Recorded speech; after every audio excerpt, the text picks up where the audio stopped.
berhasil itu semua karena Tuhan. Dan bagian kita adalah takut akan Tuhan, hidup di dalam ketaatan.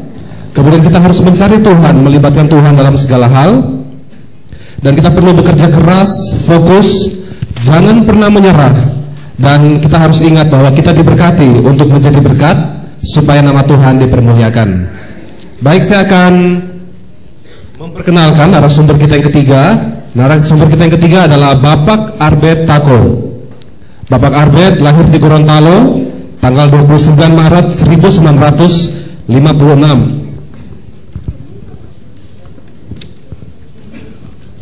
Tes 1 2 1 2. Bapak Arbet memiliki 1 orang istri, 3 orang anak, dan 4 orang cucu. Dan 1 cucunya lagi tidak ada dalam kandungan, jadi akan menyusul 1 orang, jadi nanti akan jadi 5 ya. Bapak Arbet Tako tahun 1964 sampai 1980 bekerja sebagai karyawan toko di Gorontalo. Tahun 1983 sampai 1984 bekerja sebagai karyawan pabrik baterai nasional Jakarta. Kemudian tahun 1984 sampai 1989 sebagai karyawan sales baterai nasional di Surabaya. Dan tahun 1989 mulai merintis usaha di bidang ekspedisi sampai sekarang, yang terus berkembang melalui bendera Anugerah Group dengan anak perusahaan berjumlah 12. Baik, kita akan segera mendengar kebenaran firman Allah untuk kesaksian dari beliau. Sama-sama kita berikan kemuliaan Tuhan, kita sambut Bapak Arbet. Tes 1 2 1 2 3. Oke. Selamat malam. Lambaikan tangan yang ingin menerima berkat malam ini. Oh, luar biasa.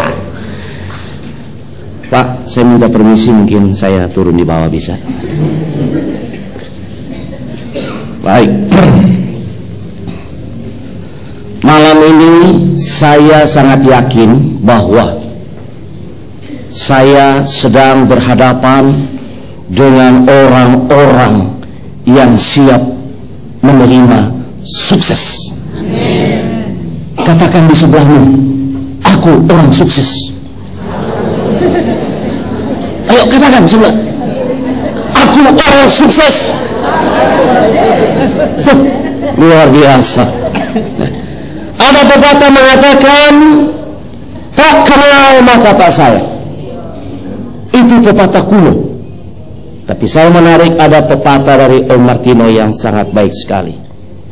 Ketika pemberita ditolak, maka pasti isi berita ditolak. Makanya hari ini saya akan berusaha agar pribadi saya jangan ditolak, sehingga apa yang saya sampaikan semua bisa diterima. Baik, inilah keluarga saya, suami istri dengan istri yang tercantik di dunia, mantan pacar saya. Sebetulnya hari ini beliau akan hadir di tengah-tengah Bapak Ibu sekalian, tapi dengan hormat saya bilang lebih baik Mami jangan hadir. Kenapa? Karena saya takut sekali kalau saya berbicara ada istri saya duduk. Ini Om bilang ini suami takut istri. Tidak. Tapi kadang-kadang kita sedang berbicara, istri di sana lagi komat kamit. Puji Tuhan kalau dia berdoa. Tapi yang saya khawatir kalau dia bilang bohong, bohong, bohong. Tapi tidak ya. Ada salam dari istri saya untuk jemaat GPPS yang kekasih. Lalu, baik. Kami dikaruniakan anak saya perempuan yang tertua dengan suaminya dan seorang anak. Kemudian yang kedua, Pak Melki tadi, anak muda yang hidup dalam berkat ilahi. Istrinya, 2 anaknya, dan ini anak saya yang ketiga, suaminya. Bagiku, Holly is number 1. Yang setuju, tepuk tangan. Kemudian Tuhan yang terutama. Haleluya. Karena saya harus mengakui bahwa wadah keluarga adalah tempat Tuhan untuk mencurahkan berkat-Nya. Kalau hidup suami istri tidak benar di hadapan Tuhan, jangan kita harap berkat itu akan kita peroleh.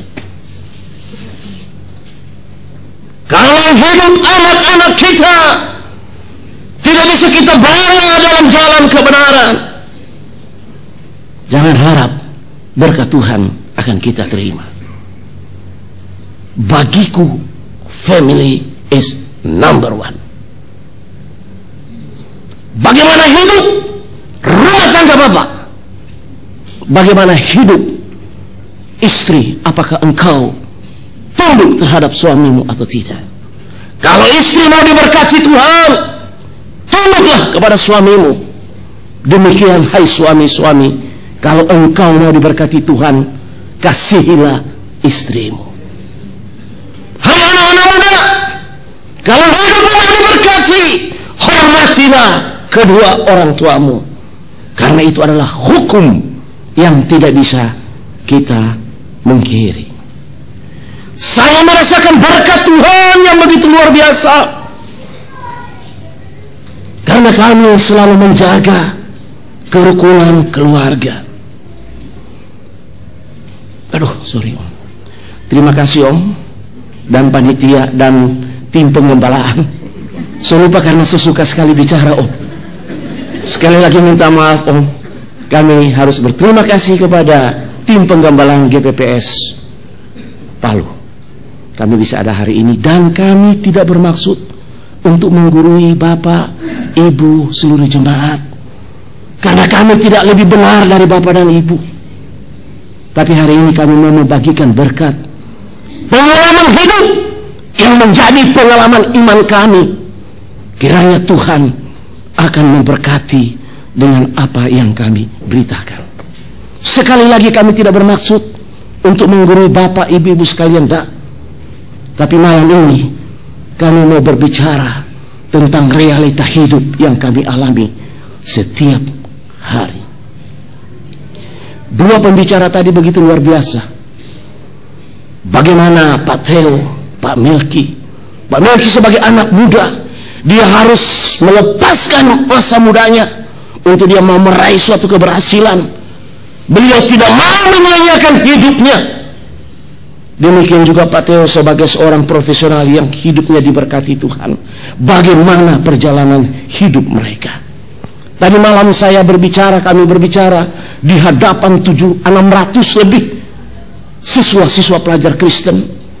Kami menyampaikan mengapa negara Indonesia ini sampai hari ini belum bisa tercapai yang namanya negara yang penuh dengan kemakmuran.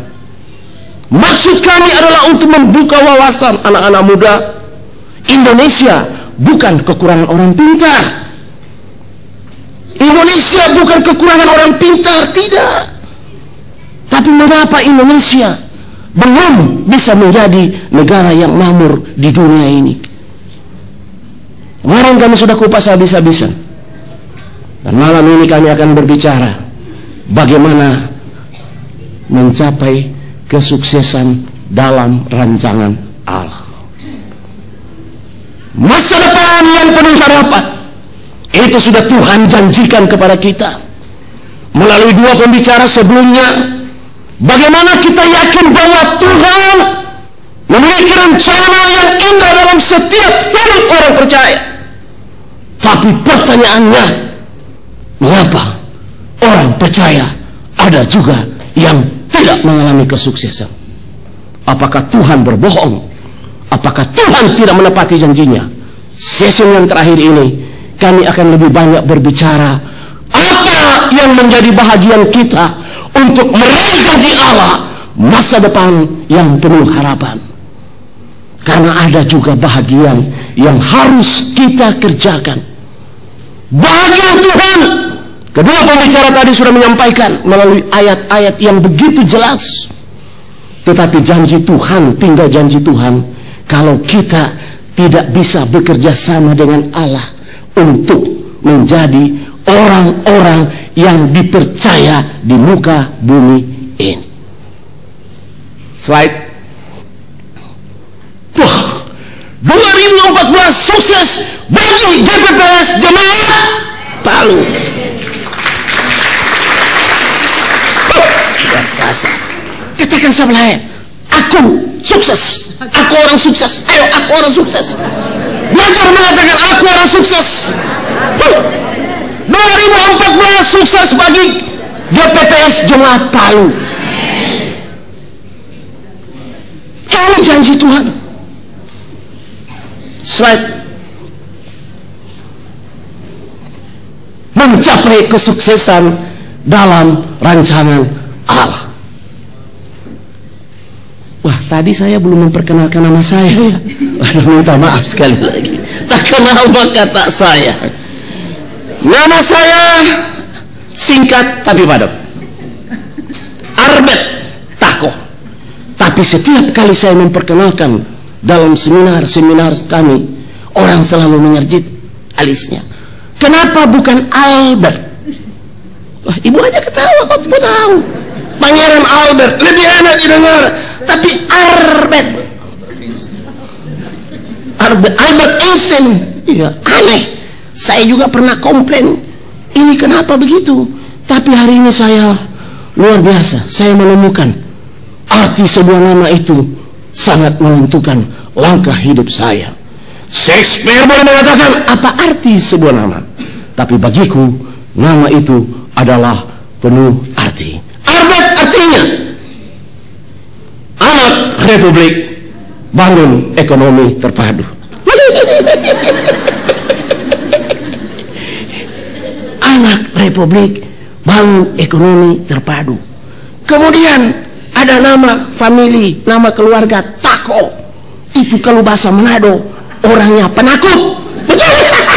Bagaimana menjadi anak Republik bangun ekonomi terpadu? Penakut.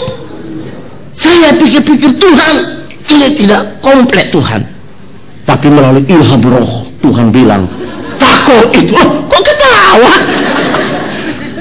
Ilham roh Tuhan bilang Tako itu artinya tanpa neko-neko. Jadi Albert Tako artinya anak Republik bangun ekonomi terpadu tanpa neko-neko.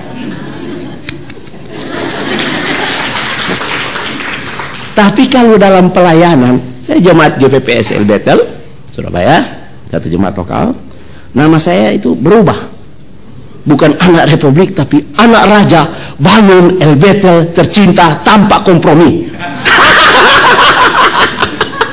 Mateo ketawa. Jadi melalui nama ini saya bersyukur kepada Tuhan, ya, bahwa dari situ saya mendapat perenungan bahwa memang kita ini hidup di dalam dunia, kita jangan hidup sia-sia. Slide. Orang yang dapat dipercaya mendapat banyak berkat. Tetapi orang yang ingin cepat menjadi kaya tidak akan luput dari iman. Ini berbicara tentang bagaimana kita hidup di dunia ini, bukan hanya sekedar kita percaya Tuhan Yesus sebagai Tuhan dan Juru Selamat. Semua saya yakin yang hadir pada tempat ini adalah orang-orang yang sudah ditebus oleh darah Tuhan Yesus Kristus dan percaya bahwa Tuhan itu adalah sebagai Tuhan dan Juru Selamat dalam hidup kita. Yes, bro.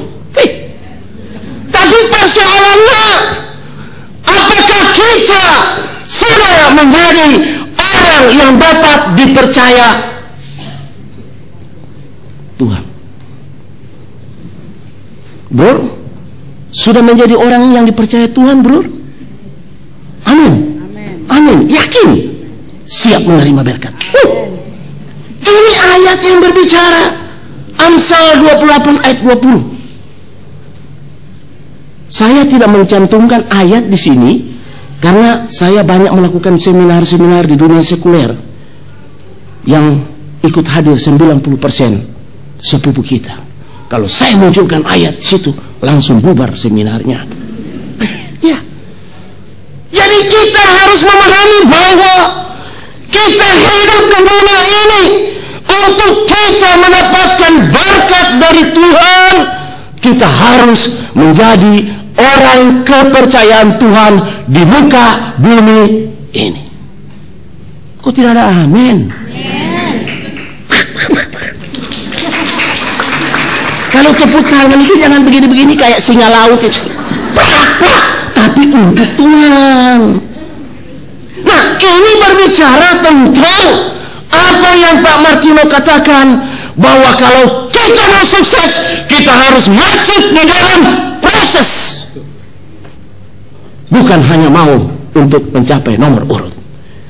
Banyak orang mencapai kesuksesan dengan menghalalkan segala cara. Itulah yang dinamakan orang yang ingin menjadi cepat kaya. Kan persoalannya, apakah kita orang percaya tidak bisa masuk surga, atau kita orang percaya tidak bisa menjadi kaya? Hah? Pertanyaannya, apakah kita orang percaya tidak bisa menjadi kaya? Slide. Tuhan yang membuat orang menjadi miskin dan juga membuat orang menjadi,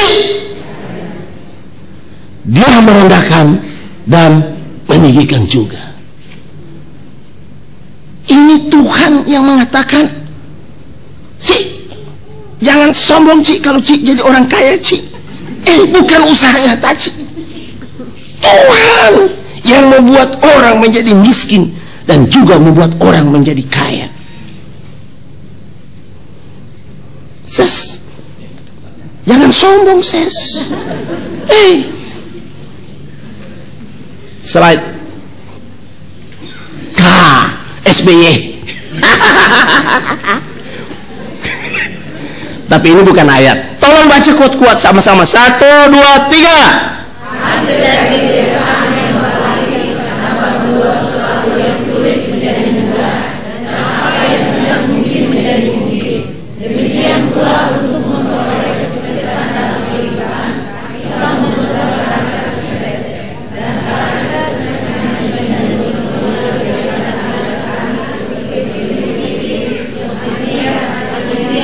menjadi disiplin, integratif, tanggung jawab, dan lain sebagainya. Super sekali.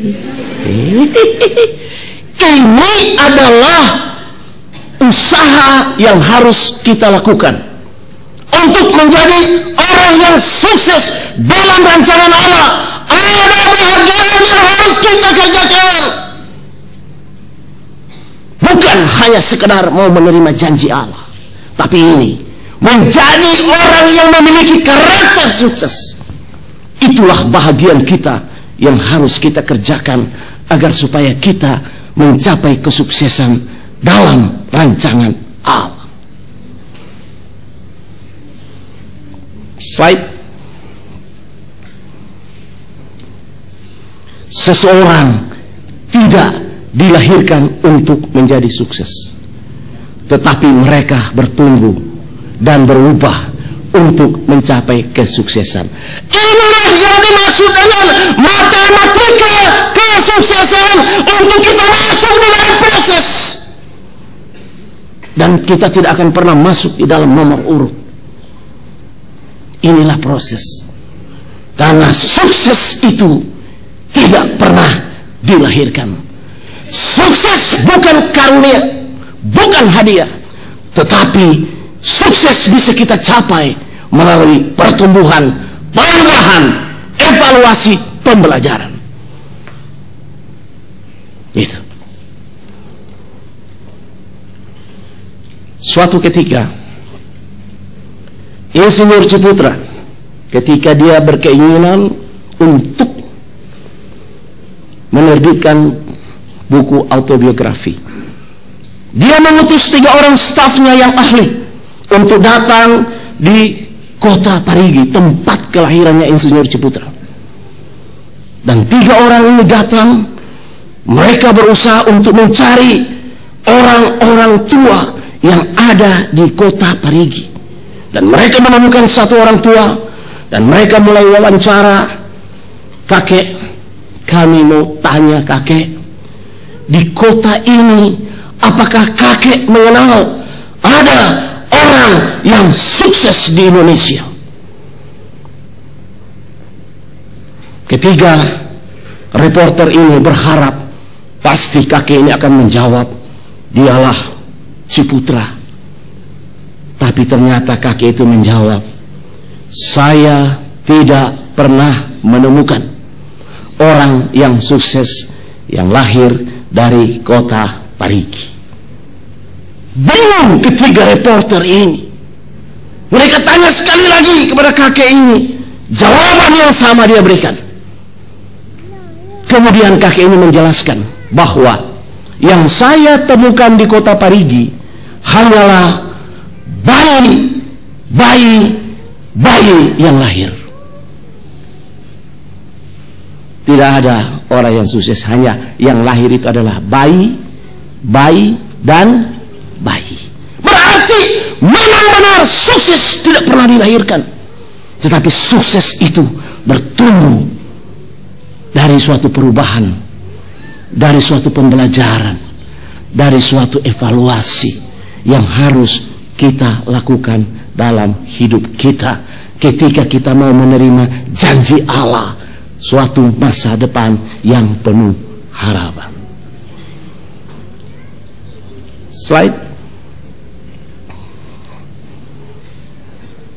Untuk sukses, seseorang tidak bisa bersandar pada kemampuan dasar yang dibawa sejak lahir tanpa melakukan tindakan apapun. Sebaliknya, bakat atau talenta itu perlu digali, dikembangkan, dan dilatih. Jadi sukses itu bukan karunia Tuhan. Itu harus ada usaha dari diri kita sendiri.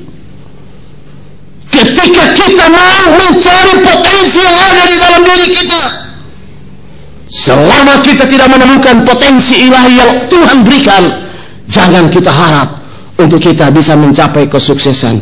Janji Allah tinggal janji Allah, karena kita tidak bisa bekerja sama dengan Allah untuk menggenapi firman-Nya.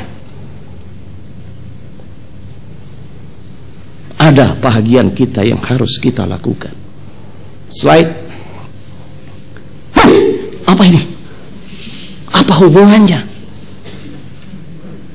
kucing dengan kesuksesan?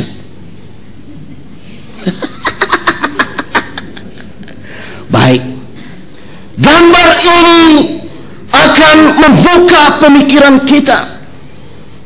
Kucing saja binatang diciptakan Tuhan, dengan Tuhan memberikan satu potensi yang luar biasa. Setiap kucing dilahirkan, dia pasti bisa makan tikus.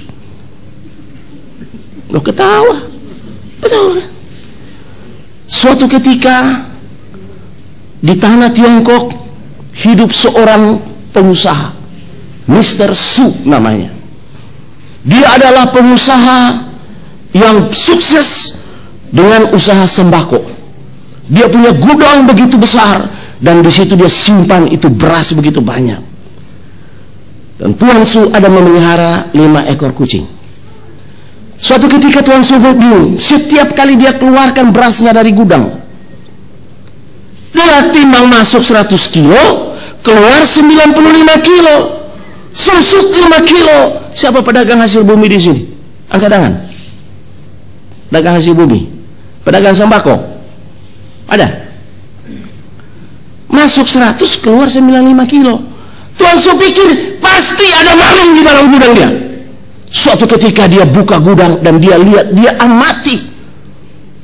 Ternyata ratusan tikus berkeliaran di dalam gudang itu, menggorogoti karung-karung beras. Dia bingung. Wah, besok saya akan tangkap tikus-tikus ini dengan perangkap. Dia beli 10 perangkap, pasang. Hari pertama 10 perangkap terisi tikus. Hari kedua tinggal 4 perangkap yang isi tikus. Hari ketiga perangkap itu semua kosong, karena tikus itu punya naluri. Dia cium ada bau tikus yang lain, dia tidak akan masuk. Akhirnya bingung Mr. Su. Dia lihat dia punya kucing Dan dia tahu kucing ini pasti bisa makan tikus. Apa yang dia lakukan? Dia ambil kucing ini, dia lepas di dalam gudang. Tapi betapa kecewanya Mr. Sue, dia lihat begitu tikus-tikus datang, ini kucing cuma lihat. Dia bilang, ini binatang apa ini? Bukan kucing makan tikus, tapi kucing lari dari tikus. Kendati ada potensi di dalam tubuh kucing itu, dia pemakan tikus. Besok apa yang dilakukan Mr. Sue? Dia ambil ini kucing-kucing ini, dan 5 hari dia tidak kasih makan. Kemudian dia beli itu boneka tikus yang pakai baterai, dia kasih latih. Pertama ini kucing, dia lihat, wah apa ini? Hari kedua dia latih lagi, wah mulai berani ini kucing. Dia tangkap ini, dia gigit, wah ternyata cuma boneka. Dia latih 10 hari dan dia tidak kasih makan itu kucing.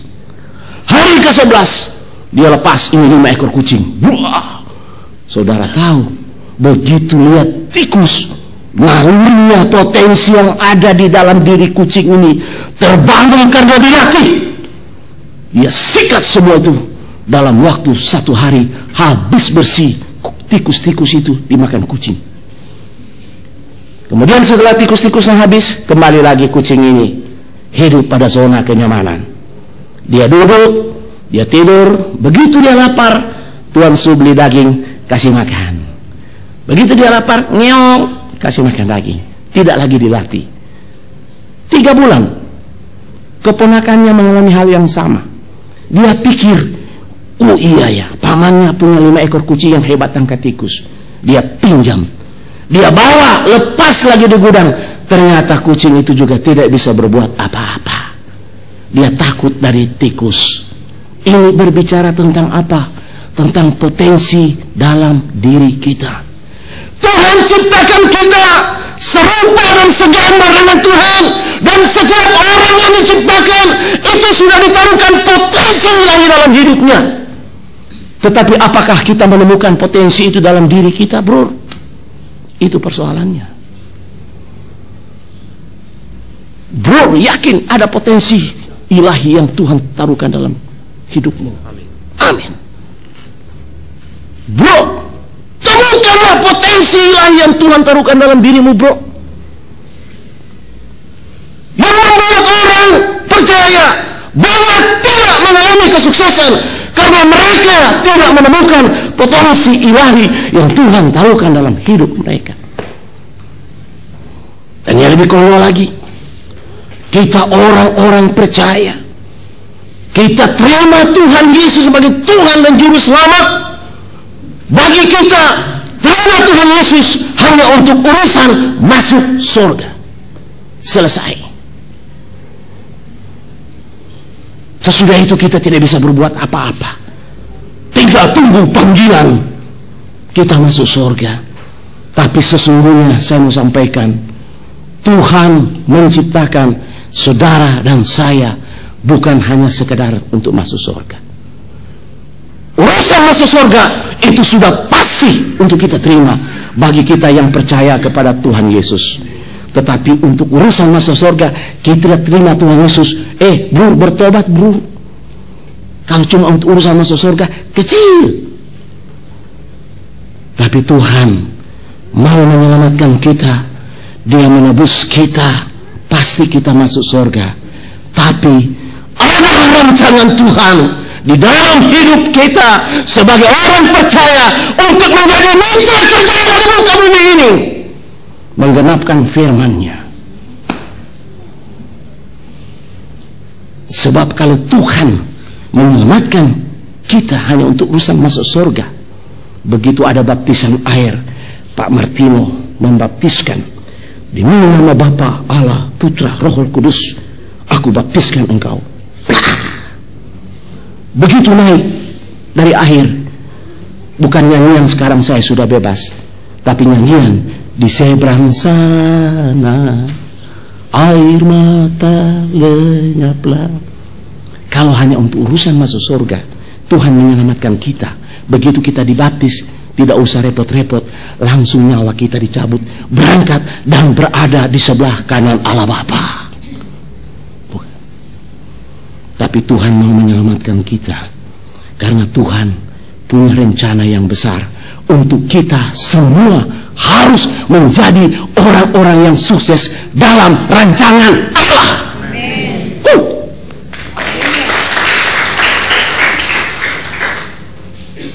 Berikut, maju. Jangan mencari alasan mengapa kita tidak dapat meraih kesuksesan. Justru carilah alasan mengapa kita harus mencapainya. Saya berterima kasih kepada Tuhan, dan saya juga harus mengakui bahwa saya harus berterima kasih banyak kepada Om. Figur ini yang sangat, saya tidak tahu mau katakan apa ya. Beliau ini dengan kami, dengan keluarga kami, beliau bukan hanya sekedar pendeta, tapi beliau banyak memberikan, membimbing kami, membimbing anak-anak kami. Beliau mengikuti kehidupan kami dari kami hidup di dalam garis kemiskinan. Kalau sampai ada hari ini, terima kasih Om. Saya selalu berkata, Pak Martino ini luar biasa. Segalanya Om memahami. Ilmu manajemen, ilmu berusaha, dunia sekuler beliau tahu. Hanya satu yang beliau tidak tahu, urusan doi. Kalau urusan uang, Om selalu tanya sama saya. Tapi saya harus berterima kasih kepada Om. Banyak yang saya terima pembelajaran dari beliau tentang nilai-nilai kehidupan. Om, terima kasih Om. Tuhan memberkati Om. Dan saya yakin, bersyukurlah jemaat di sini memiliki gembala yang baik. Saya aja yang bukan jemaat diberkati Tuhan dari Om, apalagi Bapak Ibu sekalian. Makanya sekali GPPS Palu tetap GPPS Palu. Bro, sekali GPPS Palu tetap GPPS Palu. Kalau berada aku sebelah kanan Tuhan Yesus, sebelah kiri GPPS Palu. Sudah berapa tahun jadi jemaat GPPS Palu? Oh, baru peserta ibadah. Ini luar biasa. Bro, seberapa lama jadi GPPS, jemaat GPPS Palu? Bethlehem ya? Oke, sama kan Bethlehem GPPS cabang kan? Iya mana? Ci, seberapa lama jadi? Saya sering lihat Ibu. 30 tahun. 30 tahun lebih. Ih, sekali GPPS Palu tetap GPPS Palu. Luar biasa. Saya senang sekali dengan punya jemaat seperti ini. Iya, jemaat yang menjadi militan. Tidak usah pusing dengan yang di sebelah sana, 10.000 orang, 20.000 orang, tidak perlu. Yang penting kita menjadi jemaat yang militan, yang bisa dipercaya Tuhan dan siap untuk menjadi orang sukses. Minta tolong Pak, kalau suara saya agak keras, tolong dikasih kecil ya. Pak Teo bilang tadi hati-hati, banyak yang nanti sakit jantung nih bisa. Baik, kami start kehidupan terlalu panjang. Om Martino tahu bagaimana kami berjuang, bagaimana kami harus meninggalkan kota Gorontalo untuk memperbaiki hidup.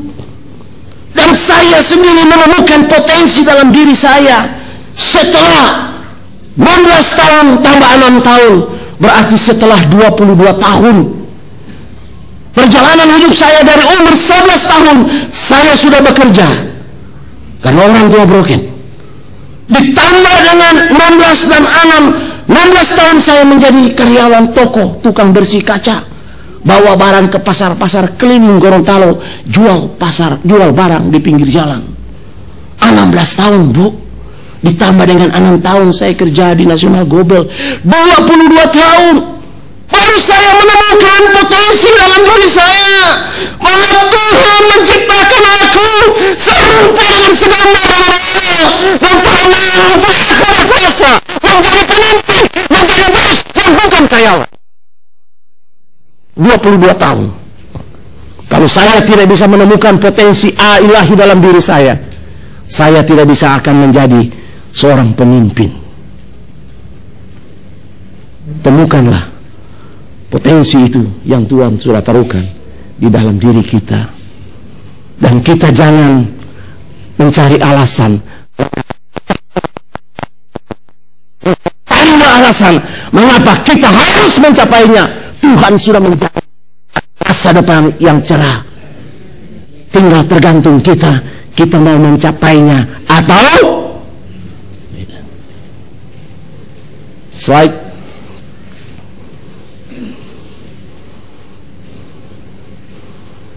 Sukses memerlukan 1% inspirasi dan 99% usaha dan kerja keras. Itulah bagian proses untuk kita bisa meraih sesuatu kesuksesan. 99% itu usaha dan kerja keras. Bagaimana kita harus berusaha? Saya tadinya orang yang menyesali hidupku. Kenapa seorang Albert dilahirkan menjadi warga negara Republik Indonesia? Kenapa saya tidak dilahirkan sebagai warga negara Singapura, warga negara Japanese? Kenapa jadi orang Indonesia yang notabene penuh korupsi, ya, penuh teroris? Kenapa? Tapi hari ini saya harus bertobat kepada Tuhan. Tuhan, ampuni. Saya harus mengatakan yang jujur. Saya bersyukur kepada Tuhan. Saya dilahirkan di negara Republik Indonesia. Sebagai warga negara Indonesia, saya bangga. Karena saya tahu negara ini adalah negara yang diberkati Tuhan dan negara terkaya di dunia. Dan saya harus mengatakan hari ini di depan seluruh banyak pengusaha-pengusaha, saya berbicara bahwa surga bisnis di dunia itu bukan berada di Australia. Surga bisnis di dunia bukan di Singapura. Surga bisnis di dunia adalah itulah Indonesia.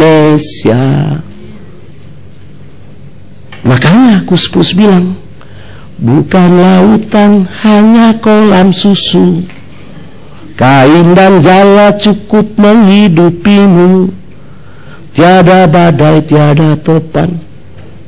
Coba lanjutkan. Ikan dan udang menghampiri dirimu. Orang bilang tanah kita tanah surga, jadi tanam. Tanam tongkat jadi tanaman. Saya pergi ke Sydney, saya tidak bilang sama istri saya begini, tidak usah bawa itu obat-obat obat tidak usah. Kita ini pergi ke Sydney, negara yang maju, pasti di sana banyak itu obat, tidak usah bawa. Sampai di Sydney jam 7 malam saya dapat anfal sakimah. Memang perut saya ini kembung, tapi bukan gemuk, kembung. Jam 7 malam saya cari taksi, saya cari apotek. Apotek di Sydney jam 7 malam sudah tutup. Saya bingung di kota Sydney. Kita di Palu ada apotek 24 buka 24 jam. Kota Sydney cari obat mah jam 7 sudah tutup. Kita di Palu habis ini jam 10 malam kita masih mau makan ayam burung maru. Jam 11 malam Om tidak bilang masih buka. Oke Om, di Sydney jam 8 malam sudah selesai sepi. Mau bisnis apa? Mau bisnis Harusnya sampai kita model begini. Makanya aku bangga jadi Republik Indonesia. Kita mau kerjakan apa saja, apalagi punya Tuhan. Mau jadi tukang jual bakso, mau jadi penjual kacang goreng, pengusaha kacang goreng, pasti bisa beli mobil Mercy. Kok tidak ada amin? Amin. Tidak perlu kita punya pabrik, tidak perlu. Kita jual bakso, kita jadi pemimpin. Kita jual kacang goreng, apalagi di sini terkenal dengan dia punya bawang goreng. Yang penting berusaha dan bekerja keras. Yang penting kita fokus apa yang kita kerjakan. Lakukanlah, kerjakanlah apa yang Tuhan percayakan kepada kita. Fokus, konsentrasi di situ, jangan bercabang-cabang. Apalagi ada orang bilang, aduh, kita coba jual ini, tapi rupanya kita tidak ada sisi di usaha ini. Ada sisi, usaha apa saja di sini, ya?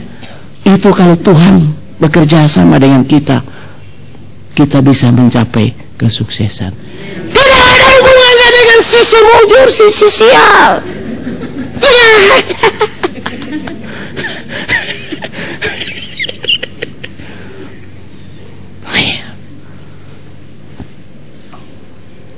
Tolong ingatkan kalau sudah selesai. Asik ini, asik ini. Lanjut. Mencurahkan segenap hati dan pikiran. Ada yang bilang, kalau engkau lakukan sesuatu, lakukanlah seperti engkau melakukan untuk Tuhan.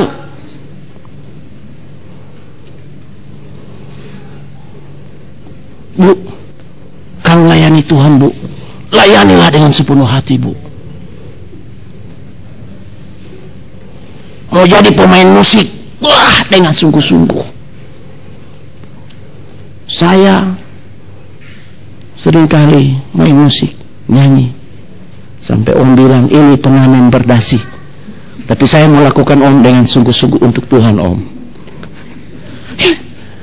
Ini ketika kita mencurahkan hati dan pikiran kita di dalam apa yang kita kerjakan,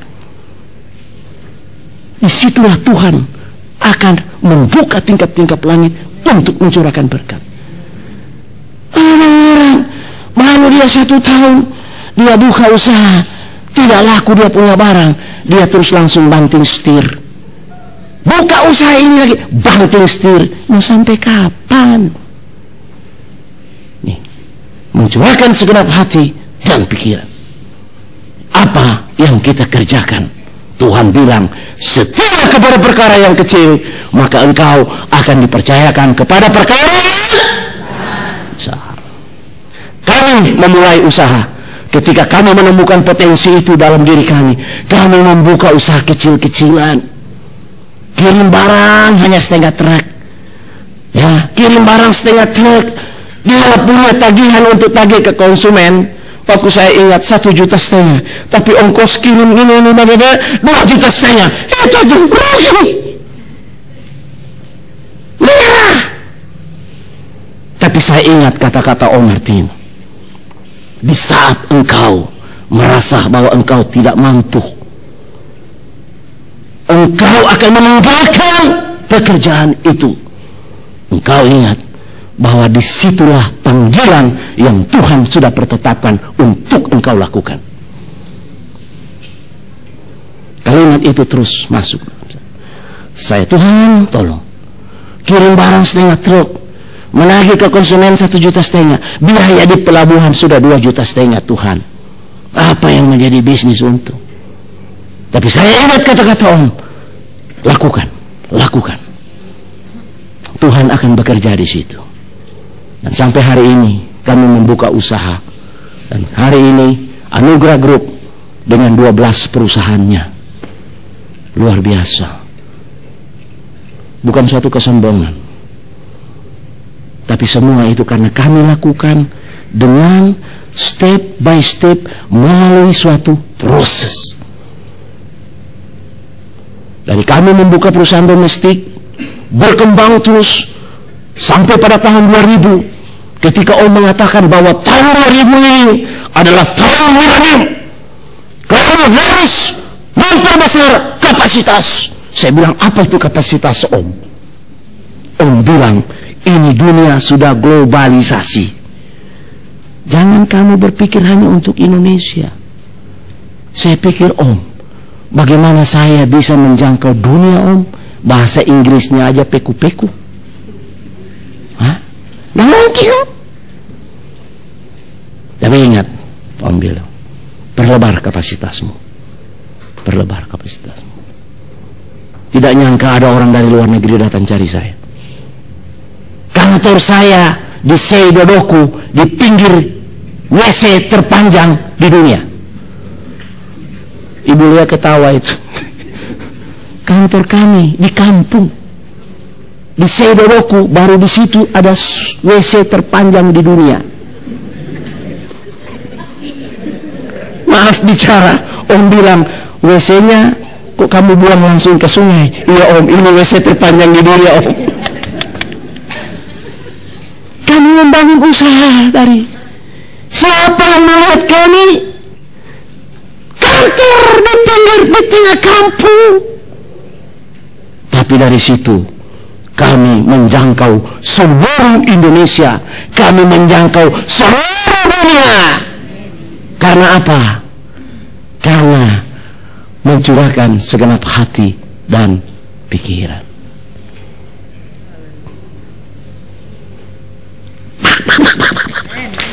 Untuk Tuhan. Dan saya banyak menerima inspirasi dari beliau. Saya katakan, kalau Om di dunia sekuler, Om ini adalah presiden direktur miliar. Ya. Tapi luar biasa, beliau punya hikmat-hikmat banyak saya pakai. Ketika beliau berbicara ini, kalimat ini saya tangkap dan saya praktekkan di dunia sekuler. Yang orang lain tidak pernah bikin, saya bikin. Saya ingat tahun 2000 beliau bilang, Arbet, perlebar kapasitasmu. Ini sudah globalisasi. Saya tangkap ini. Berarti saya harus menjangkau dunia. Saya tidak mampu. Tapi ketika saya mau bekerja sama dengan Allah, bagaimana saya lakukan, bagaimana saya lakukan, Tuhan pertemukan saya dengan partner dari Singapura. Dan sampai hari ini saya sudah membuka 2 perusahaan untuk Ocean Going. Dan perusahaan ekspedisi kami untuk domestik ada 5 perusahaan ekspedisi. Dan kami punya cita-cita di Indonesia kami akan buka 100 perusahaan ekspedisi.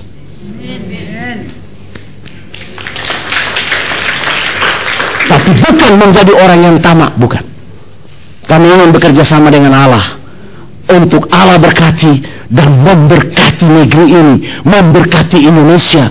Karena begitu kami buka perusahaan, begitu banyak tenaga-tenaga kerja yang bisa kami tampung. Gitu. Pak Teo tadi bilang, hidup diberkati untuk memberkati. Perusahaan Anugerah Group dengan jajarannya 12. Kami akan terus berkembang. Di mana daerah kami akan buka. Dan siap-siap kalau ada jemaat Palu yang bermitra kerja dengan kami juga siap. Kami kemarin, tadi pagi sudah meninjau usaha gunung batu. Wah, luar biasa. Kami akan cari partner di sini.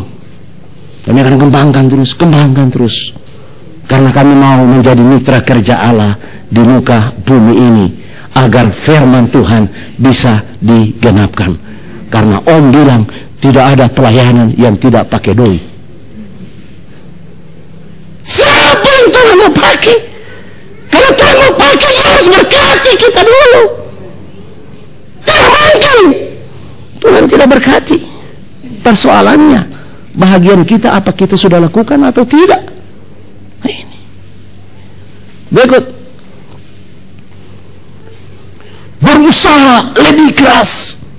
Terus berusaha lebih keras. Ketiga, tidak mudah menyerah.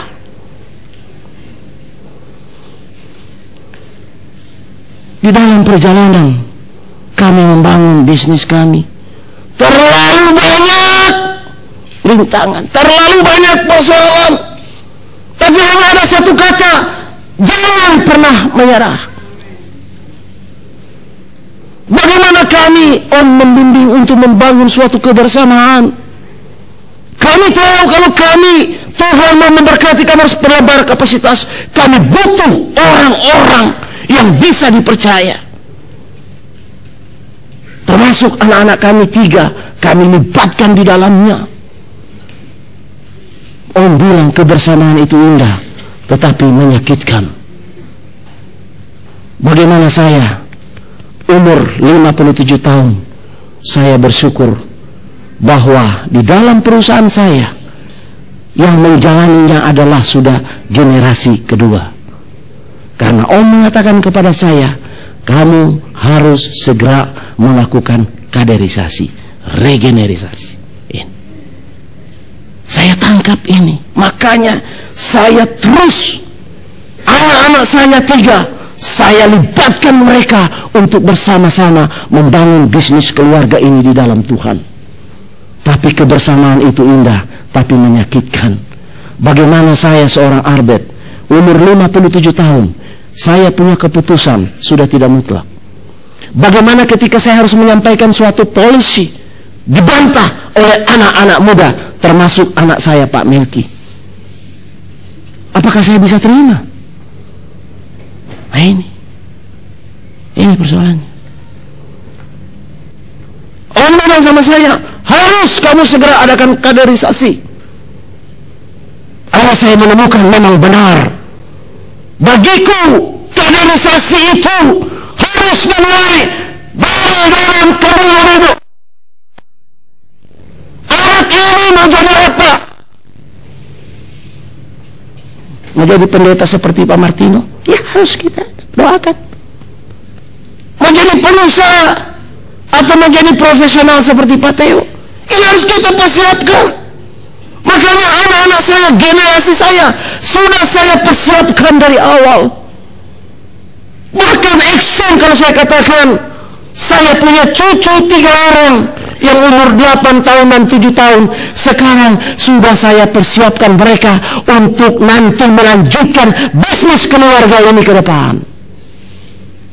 Dengan cara setiap bulan sekali hari Sabtu, cucu saya yang 3 tidak bisa bersama orang tuanya, tidak bisa bersama dengan susternya, harus bersama dengan engkongnya. Oh iya, saya panggil mereka. Saya berbicara, tentu dengan bahasa kanak-kanak. Aiko, ini buku. Aiko beli 10 rupiah, Aiko jual 12 rupiah. Aiko untung berapa? Gitu. Wah, 2 rupiah, itu bisnis. Saya bawa mereka ke kantor, saya perkenalkan dengan resepsionis, dengan kasir, dengan marketing. Mereka tanya, apa itu resepsionis? Itu tukang terima telepon. Oh, saya bawa di kasir. Bagiku, untuk mengkader itu harus sedini mungkin. Ada orang tua datang ke saya, orang Palu, tapi bukan di sini. Orang Palu, tapi bukan jemaat GPPS. Pak Arbet, kenapa Cik? Saya sudah mau kasih kawin, saya punya anak laki-laki. Umur berapa Cik? 26 tahun. Wah, puji Tuhan, sudah punya kerja Cik? Oh belum. Hah? Jadi mau kasih makan apa itu orangnya? Soalnya ini anak ini Pak Arbet jam 12 siang baru bangun. Lo ketawa Bu, jam 12 siang baru bangun. Lantas saya bilang apa? Saya mau kasih kawin. Siapa tahu kalau dia sudah punya bini, dia bisa berubah. Dia sudah punya istri, bisa berubah. Saya bilang, Cik, kasihan perempuan yang kawin dengan anak Cik, itu wanita paling malang di dunia. Cik, kenapa? Jangan Cik harap ini anak berubah. So terlambat ngana sayang, so boleh toki. Orang mana dulu? sudah terlambat. Habit sudah terbentuk. Makanya kalau kita mau kadar generasi kita, bayangkan keluar. Seterusnya. Kemarin saya berbicara di hadapan pemuda pelajar. Saya bilang kalau dunia sekuler sana mengatakan hidup dimulai dari umur 40 tahun, tapi kebenaran firman mengatakan bahwa hidup itu dimulai dari usia 20 tahun. Orang bilang Pak Arbet itu senang, anak-anaknya Pak Melki sudah bisa, itu Ibu Femi sana anak. Saya bilang mereka cuma lihat senangnya sekarang. Ini sudah saya persiapkan dari awal. Om selalu menasihati mereka, Om yang membimbing mereka. Bayangkan orang Surabaya sampai baptis di Palu. Benar anak saya. Apakah di Surabaya tidak kekurangan kolam baptis? Ini dipersiapkan dari awal. Sehingga mereka bisa bersama-sama membangun bisnis ini. Tentu bagiku anak-anak ini adalah pusaka titipan Tuhan yang harus kita pertanggungjawabkan di hadapan Tuhan ketika kita pulang ke surga. Anak-anak kita, generasi kita, apakah jadi orang kepercayaan Tuhan atau jadi sampah masyarakat? Saya bilang sama istri saya, Mam, kalau Tuhan izinkan, Tuhan bertanya kepadaku, anakku yang kukasihi, apakah yang engkau inginkan dariku? Maka aku akan menjawab, Tuhan, kalau Tuhan izinkan untuk usia saya kembali 30 tahun lebih muda, maka saya akan minta anak lebih dari 10. Bro, anak berapa bro? 3. Anak 3, kurang bro. Anak berapa Pak? 1. Aduh, kurang, tambah lagi bro. Karena ternyata saya anak 3, beras perusahaan tidak cukup. Terpaksa harus cari orang-orang profesional. Cari Pak Teo jadi direktur, anak cuma 3. Saya bilang, Mah, kalau usiaku lebih muda, tapi asal juga kamu ikut muda, tidak mungkin. Kalau kamu sudah tua, saya muda, tidak mungkin. Anak 3 bagi saya kurang. Tapi persoalannya bukan berapa banyak, tapi mampukah kita orang tua untuk memberikan nilai-nilai kehidupan kepada mereka, menjadi generasi ilahi di dalam bumi ini. Persoalannya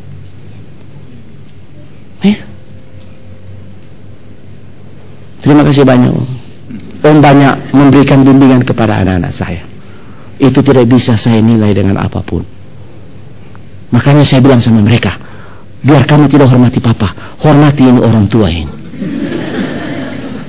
Begitu saya bilang. Saya merasakan itu. Om itu tiap Surabaya di rumah panggil ini anak-anak, kasih nilai-nilai kehidupan. Bukan hanya sekedar kita berikan sandang, kita berikan pangan, kita kasih toko, kita kasih bisnis, itu oke.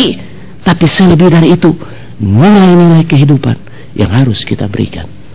Dan saya harus berkata jujur, jauh lebih mudah saya mendidik mereka masih kecil-kecil daripada saya harus pertahankan mereka yang sudah berumah tangga untuk tetap bersama-sama. Sangat sulit sekali. Tapi harus kita orang tua mampu untuk membimbing mereka. Saya minta sama Tuhan, anugerah grup kalau perlu sampai 10 generasi. Kenapa tidak? Lanjut. Apapun yang kita lakukan, lakukan dengan senang hati. Jika kita sebagai karyawan, jadilah karyawan dengan sungguh hati. Oke, terus cepat sedikit. Dalam kenyataannya lebih banyak orang, wah rupanya sudah kasih kode, sudah selesai ini. Lebih banyak orang yang tidak mampu menghadapi cobaan, mereka cepat menyerah. Mereka mundur dari arena perang, di mana posisinya hanya satu langkah lagi menuju gerbang kesuksesan. Ini yang saya katakan tadi, jangan pernah menyerah. Kita kadang-kadang hanya tinggal selangkah, kita akan mencapai kesuksesan itu, tetapi kita menyerah. Lanjut. Suatu saat kita akan menemukan jalan keluarnya, suatu saat kita akan berhasil menaklukkan rintangan tersebut. Bagi orang yang sabar, tidak cepat putus asa, kesuksesan hanyalah masalah waktu. Lanjut terus. Kita mau cepat. Terus tidak perlu. Apa itu? Taipan. Dua pembicara tadi memberikan tokoh-tokoh dalam Alkitab, tapi saya berikan contoh tokoh-tokoh pengusaha yang sukses. Taipan, Eka Cipta Wijaya, orang terkaya nomor 1 di dunia. Apa yang dia katakan? Baca kuat-kuat, 1, 2, 3.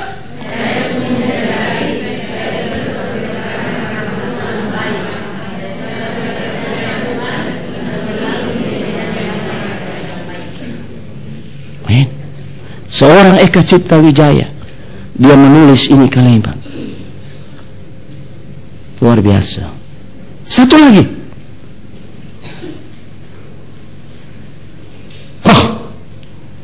siapa ya? Taipak Lim Suliong almarhum. Satu kesimpulan yang bisa ditarik adalah Anda bisa menjadi pengusaha yang mulai dari nol. Sekalipun keadaan Anda saat ini belum memiliki modal, tempat, keahlian dan lain-lain, namun apabila kita memiliki tekad kuat dan entrepreneurship mindset, saya pastikan Anda semua bisa menjadi seorang pengusaha. Untuk menjadi seorang yang sukses, bukan pendidikan yang tinggi menjadi jaminan, tetapi bagaimana kita harus menemukan potensi ilahi dalam diri kita.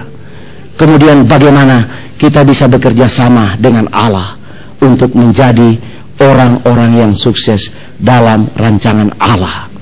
Karena kita tahu banyak di luar sana orang juga bisa mengalami sukses, tetapi mereka adalah orang-orang yang mencari kekayaan tanpa melalui proses, dan mereka akan siap untuk menerima hukuman.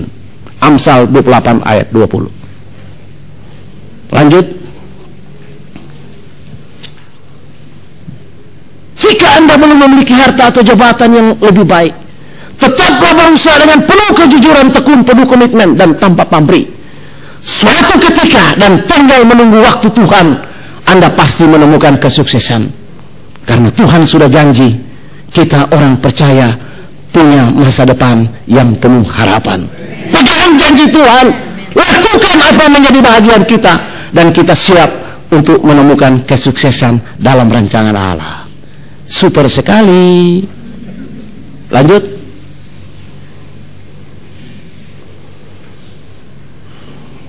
Anda akan mendapatkan apa yang diinginkan dalam hidup jika Anda cukup banyak menolong dan bersedia membagi hidup bagi orang lain untuk memperoleh apa yang mereka inginkan.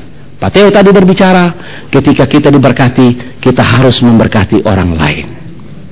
Lanjut.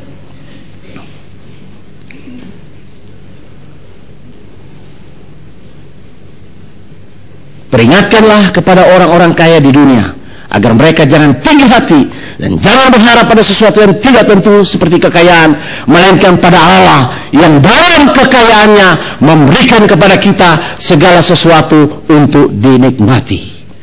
Ketika kita mencapai sukses dalam rancangan Allah, percayalah kesuksesan itu akan bisa kita nikmati. Karena banyak orang luar di sana juga mencapai kesuksesan, tapi mereka tidak bisa menikmati berkat Allah itu. Makanya sesuai Pak Martino tadi bilang, marilah kita masuk di dalam proses itu untuk mencapai angka kesuksesan itu. Jangan kita hanya mau angkanya, tidak mau prosesnya. Karena kita bisa sukses, tapi kita tidak bisa menikmati kesuksesan kita. Lanjut.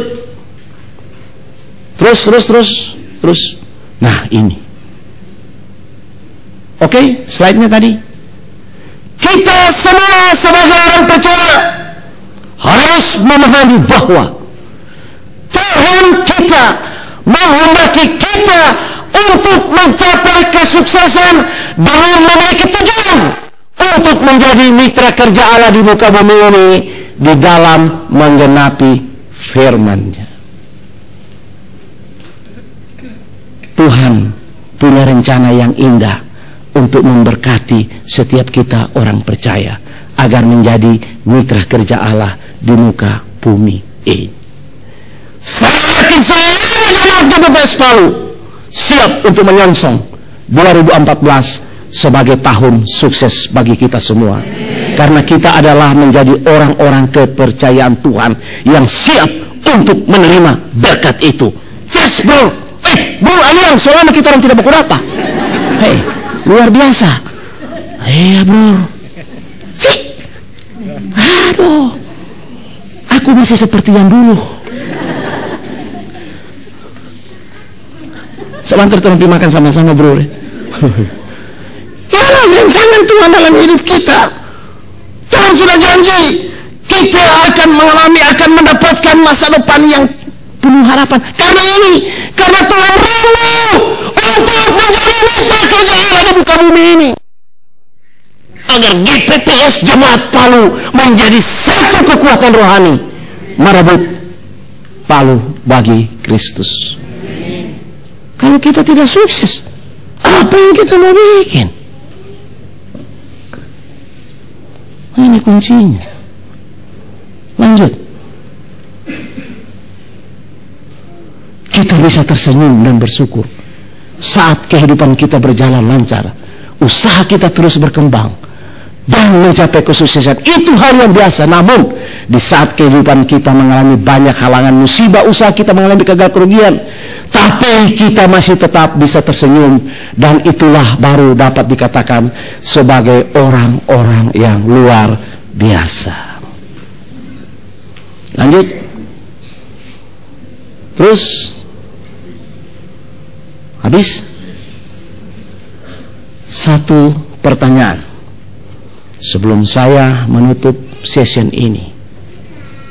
Di tangan siapa masa depan Indonesia? Renungkan. Di tangan siapa masa depan Indonesia? Negeri di mana kau yang dilahirkan dan negeri di mana kau diberkati. Di tangan siapa masa depan Indonesia? Saya undang kita berdiri.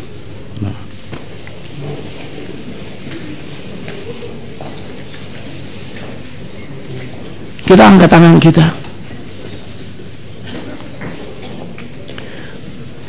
Yang duduk berpasangan suami istri, suami pegang tangan istrimu.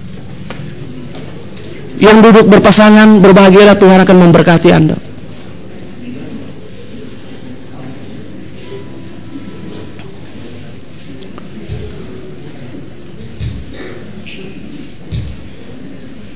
Kita akan nyanyikan satu lagu yang sederhana. Indah rencanamu Tuhan.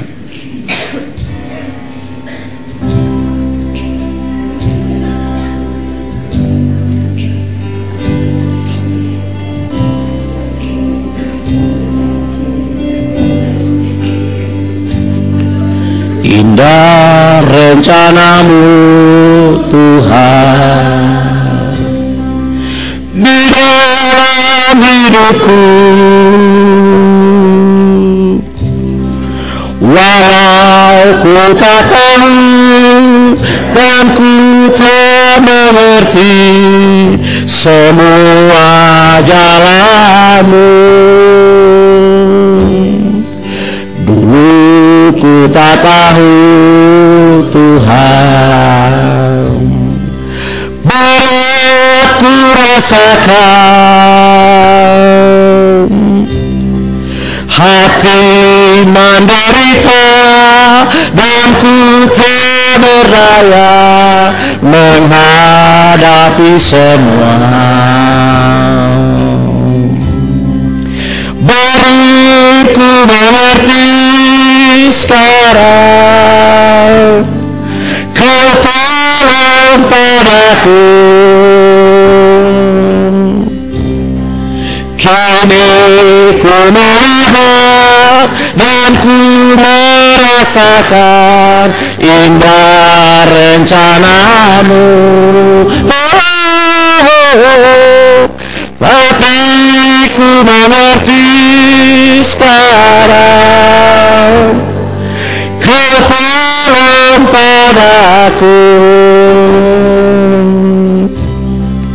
Kini ku melihat dan ku merasakan indah rencanamu.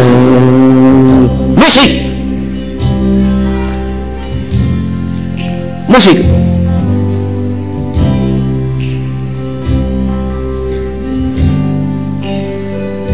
Renungkan dalam hidupmu. Ketika engkau menemukan potensi ilahi yang Tuhan taruhkan dalam hidupmu,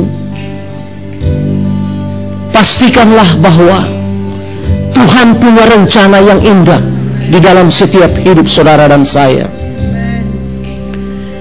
Tuhan menciptakan kita bukan hanya sekedar untuk kita masuk surga. Tuhan menyelamatkan kita bukan hanya sekedar urusan masuk surga. Itu pasti. Tapi rencana Tuhan yang indah dalam hidup kita untuk menjadikan kita orang-orang yang sukses, menjadi kita orang-orang yang berhasil dalam Tuhan, agar dia memiliki mitra kerja di muka bumi ini. Dengan siapa Tuhan akan bermitra kerja untuk menggenapi firman-Nya? Kalau bukan dengan kita, orang yang sudah ditebus oleh darah-Nya. Temukanlah potensi yang sudah Tuhan taruhkan dalam hidupmu. Sekecil apa potensi itu, engkau harus gali. Dan di situ engkau akan melihat janji Allah untuk engkau terima menatap masa depan yang penuh harapan. Tapi ketika kita tidak bisa menemukan potensi ilahi dalam diri kita, janganlah kita bermimpi, janganlah kita berharap untuk janji Tuhan itu akan kita alami. Lakukanlah apa yang menjadi bahagian saudara, dan Tuhan akan melakukan apa yang menjadi bahagian Tuhan. Renungkanlah generasi berikutnya. Ketika anak-anak kita tidak bisa menemukan potensi ilahi, kita jangan menyalahkan mereka. Apa yang sudah kita perbuat untuk generasi kita, kita harus bertanggung jawabkan di hadapan Tuhan.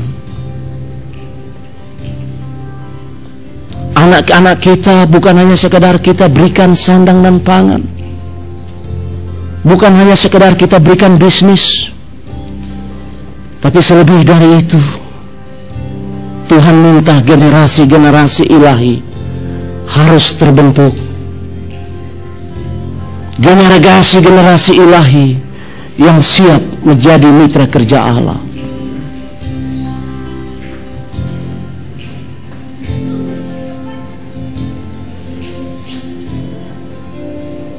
Masa depan Indonesia ada di tangan kita semua. Dan hari ini kita berkomitmen bahwa Tuhan, terima kasih Tuhan, kami sudah menjadi warga negara Indonesia. Karena kami tahu Tuhan, negeri ini adalah negeri yang kaya. Negeri ini adalah negeri yang diberkati Tuhan. Dan kita siap yang ada di dalamnya, siap untuk menerima berkat yang luar biasa. Dan percayalah, berkat itu akan kita terima ketika kita menjadi orang kepercayaan Tuhan. Indah rencana-Mu Tuhan di dalam hidupku. Amin Tuhan. Walau ku tak tahu dan ku tak mengerti semua jalan-Mu, dulu ku tak tahu Tuhan, merasakan hati menderita dan ku tak berdaya menghadapi semua. Tapi ku mengerti sekarang Kau tolong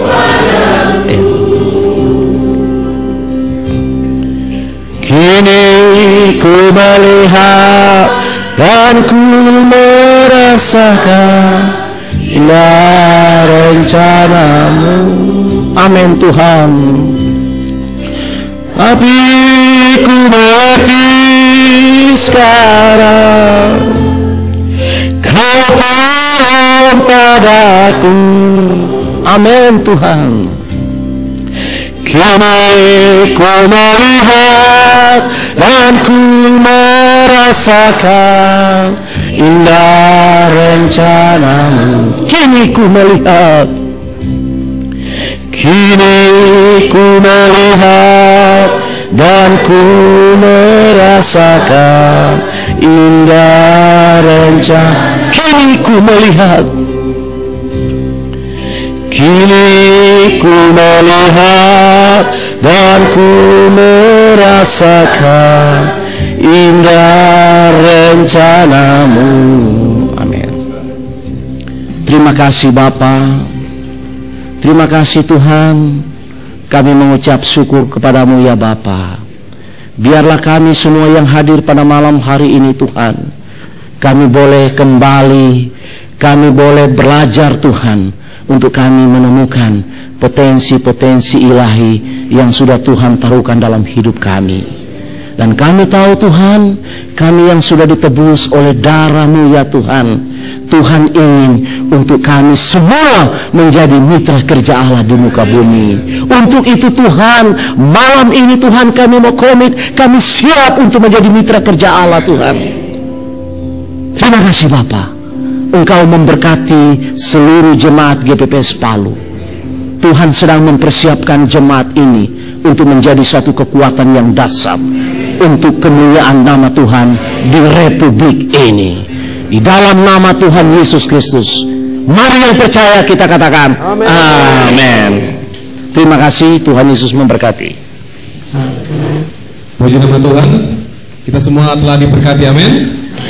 Baik, kita akan masuk dalam sesi tanya jawab, tapi sebelumnya saya akan merangkum dulu, menyimpulkan apa yang telah disampaikan oleh Bapak Arbetako. Yang pertama, kita harus memperhatikan keluarga kita, karena sikap kita terhadap anggota keluarga kita akan menentukan apakah berkat Tuhan akan turun kepada kita atau tidak. Yang kedua, kita harus memiliki karakter sukses, yaitu berpikir positif, antusias, optimis, disiplin, integritas, tanggung jawab, mencurahkan segenap hati dan pikiran, dan memiliki tekad yang kuat, karena sukses bukan hadiah, tapi hasil dari pertumbuhan dan perubahan, dan potensi yang ada di dalam diri kita harus kita temukan dan kita kembangkan. Yang ketiga, Tuhan menetapkan kita bukan hanya mati masuk surga, tapi menjadi berhasil dan menjadi mitra atau rekan sekerja Allah di bumi. Baik, kita akan masuk dalam sesi tanya jawab. Kita sudah mendengar kesaksian maupun materi yang telah dibagikan oleh narasumber kita. Kita semua pasti termotivasi juga untuk menjadi lebih berhasil daripada yang sekarang. Karena itu saya memberi kesempatan kepada Bapak Ibu Saudara yang mau bertanya kepada narasumber kita pada malam hari ini untuk boleh mengangkat tangan. Nanti kami akan berikan mic untuk boleh bertanya kepada narasumber kita. Silakan. Apakah ada Bapak Ibu atau Saudara yang ingin bertanya? Baik, mic-nya minta tolong. Ya, sebelum bertanya nanti minta tolong menyebutkan nama dulu dan kemudian bertanya kepada siapa. Terima kasih. Ya, terima kasih. Nama saya Ferdinand Ibrahim. Saya kira kalau narasumber yang kedua itu sudah tahu, karena sudah kenal. Tapi ada hal yang setelah disampaikan dari ketiga narasumber, mungkin saya rangkul ketiga narasumber. Saya malam hari ini diberkati luar biasa, baik daripada Pak Melki, Pak Albert, maupun Pak Theo. Tetapi ada pertanyaan sepertinya, walaupun ini memang harus kita jalani, bersama dengan Tuhan. Tetapi ada pertanyaan mungkin seperti apa yang disaksikan oleh Saudara Melki maupun juga Pak Albert dan Pak Theo. Saya tertarik dengan diberkati dan memberkati. Ya, diberkati dan memberkati. Saya kira apa yang menjadi motivasi daripada ketiga narasumber ini, saya kira kepada kita pribadi. Ya, saya mengambil kesimpulan bagaimana potensi-potensi kita bisa bangun sesuai dengan potensi yang Tuhan yang kita miliki untuk kita kembangkan. Tetapi ada pertanyaan kalau seperti Pak Melki sampaikan ada 27 provinsi yang sudah dibuka usaha. Jadi kita bicara owner ya. Ya, karena saya tidak bicara di sini yang menyajikan bukan seorang pendeta ya, tapi seorang pengusaha dan seorang profesional. Jadi mungkin pertanyaan ini yang mungkin kalau saya bertanya sama pendeta bukan pertanyaan ini, tidak logis. Tapi karena ini seminar dan ini bukan seorang hamba Tuhan, pendeta. Kalau hamba Tuhan semua hamba Tuhan. Tetapi ada pertanyaan kalau Saudara Melki mengatakan tadi bahwa ada 27 provinsi yang sudah dibuka satu usaha yang luar biasa diberkati oleh Tuhan. Itu luar biasa. Saya sangat luar biasa dan saya juga merasakan apa yang dikatakan oleh Pak Theo, diberkati dan memberkati. Ya, Pak Melki ini sudah saya merasakan bagaimana beliau memberkati saya, dipakai oleh Tuhan. Kemudian untuk Pak Albert juga demikian. Saya kira saya tidak perlu panjang lebar, tetapi saya kira diberkati dan memberkati, dan saya pribadi sudah merasakan kedua hamba Tuhan ini, anak dan bapak saya sudah nikmati. Ya, saya sudah rasakan dengan peristiwa anak saya harus dibawa ke Singapura lewat Surabaya dan beliau yang cukup yang berperan. Ya, saya kira saya sudah rasakan ya. Ini yang saya boleh alami, itu yang menjadi berkat. Kemudian saya boleh bukan simpulkan, tapi seperti Pak Theo katakan, yang materinya Pak Theo diberkati dan memberkati itu sudah secara keseluruhan sudah dirangkul oleh Pak Melki maupun Pak Albert. Yang jadi pertanyaan bagi saya begini, pribadi oke, potensi ada, tapi timbul pertanyaan, kalau Pak Albert diberkati dan pun Pak Melki maupun Pak Theo seorang profesional dengan jumlah usaha, dengan kalau saya boleh katakan Pak Melki 27 provinsi, kemudian Pak Albert Tako 12 anak perusahaan, kemudian ada 100 ekspedisi di seluruh Indonesia, dan kemudian akan dibuka ada 2 negara kalau tidak salah, itu sesuai dengan apa yang Tuhan kehendaki. Saya ingin belajar. Jadi di sini pertanyaan saya juga ingin belajar. Saya ada ngomong-ngomong yang Saudara Melki pada waktu habis remaja KPKP, saya coba tanya beliau selain pertanyaan ini ada sharing-sharing, tapi luar biasa, dan saya bangga memiliki istilahnya orang yang takut Tuhan, yang mengandalkan Tuhan luar biasa, masih muda. Dan kalau Pak Albert luar biasa ini, sudah sampai ke ujung mana. Hanya pertanyaan begini, kira-kira kalau Pak Albert dan Pak Melki bisa menginventarisir berapa kepercayaan usaha yang Tuhan sudah percayakan kepada Pak Albert maupun Pak Melki maupun juga Pak Theo, kira-kira berapa juga yang sudah dibagikan, dirasakan oleh tadi sudah bermitra dengan Allah, yang sudah tersalur diberkati dan memberkati. Saya tidak perlu data secara akurat, tetapi saya kira ini karena ini profesional ya, dengan bisnismen, saya kira kalau hamba Tuhan pendeta, saya kira saya tidak perlu tanya sekali lagi. Hanya yang saya ingin tanyakan, sekian tahun meraih usaha ini dengan 27 provinsi yang sudah ada perusahaan, kemudian dengan 12 anak perusahaan, kira-kira Pak Albert maupun Pak Melki sudah berapa ya yang menjadi selain karyawan ya, sudah menjadi berkat secara real ya, memberdayakan selain karyawan kepada orang-orang yang patut menerima itu. Itu yang perlu barangkali pertanyaan, karena kita dibangun oleh itu, tetapi saya tidak mau seperti ada image kita, wah saya diberkati, saya sukses, saya ini. Tetapi ada orang lain yang sebenarnya Tuhan pakai kita untuk kita bisa juga menjadi mitra dengan dia, untuk ditolong. Ini karena saya lihat begini, saya pernah ikut seminar, ternyata si pengusaha ini boleh menyampaikan segala kiat-kiat untuk sukses, tapi ternyata pada realnya banyak anak-anak Tuhan yang sebenarnya perlu dia tolong malah buntu. Jadi hanya sampai di konseptualnya. Bahkan berbisnis pun bukan berbisnis bagi orang percaya. Ya, hitung untung ruginya itu bukan seperti orang percaya, sama dengan orang dunia. Nah, ini pertanyaan saya, kira-kira sampai mana? Ya mungkin walaupun tidak terperinci, kira-kira dari seluruh Indonesia yang sudah, ya kalau saya boleh katakan, ada pengusaha mungkin di daerah ini sudah merupakan satu satu berkat. Saya diberkati dan saya sudah memberkati. Kira-kira barangkali itu yang saya bisa tanya. Terima kasih. Ya, baik. Mungkin Bapak Arbet aku dan Bapak Melkit aku bisa menjawab. Baik, pertanyaannya singkat tapi penjelasannya yang cukup panjang ya. Baik, terima kasih Pak Ibrahim. Baik, ada ayat mengatakan bahwa tangan kanan memberi, tangan kiri tidak bisa tahu. Karena ini bukan perpuluhan, ya. Kalau perpuluhan itu harus jelas. Jadi mungkin saya tidak akan buka di sini apa yang sudah kami lakukan, tetapi yang jelas ketika kami diberkati Tuhan, kami secara langsung telah memberkati 450 orang karyawan kami dengan seorang istri dan 3 orang anak.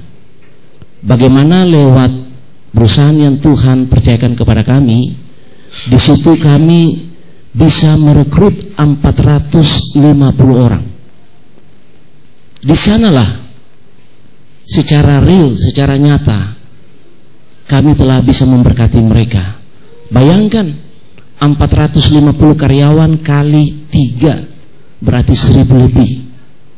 Nah, itu adalah suatu tindakan yang nyata.